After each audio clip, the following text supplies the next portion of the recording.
Good afternoon, grade 11s. We're still busy on the topic of corporate citizenship, and it's quite important that we understand this term civil society. So civil society is a collective name given to all kinds of organizations and associations that are not part of government. And some examples include things like professions, whether it's nurses, lawyers, or doctors.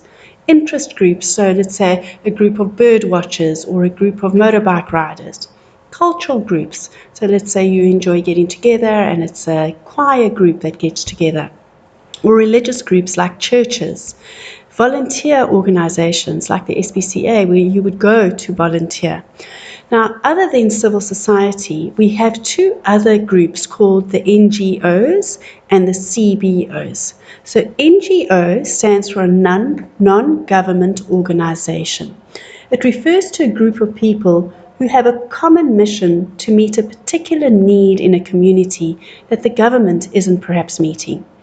NGOs are financed by donations from the community, from businesses, and even government, such as the Lotto could give you some donations, or you could have a foreign business investing money in your NGO. Example of NGOs include Childline, Family Line Centre, the Cancer Association of South Africa, SPCA, the Business Against Crime in South Africa, and there's so many more. Often these NGOs are Section 21 companies, and they have a trust where all the money goes into, so it can't be squandered or frauded. The CBO stands for a community-based organization. It refers to groups of people that provide social service at a very local level. Again, it's very volunteer-based, and they get very little government funding.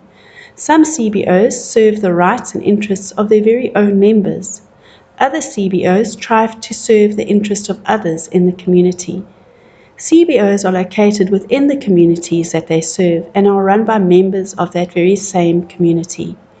Many CBOs work in the areas of human and legal rights, HIV/AIDS and other health issues, education, and income generation. Now, it's quite nice to know that there are lots of examples of NGOs and CBOs that have given back to their communities, and here are just a few. The Heifer International, which is passing on the gift. This is where you're given one cow, and then you have to nurture and grow that cow, and then they allow you to breed with that cow so that you can grow your own herd. My Arms Wide Open. It's about empowering those who need safe places, so then it teaches them skills as to how they could sustain themselves. And then lastly, the Disabled People of South Africa, that's an NGO that then looks after the needs and fights for the rights for disabled people.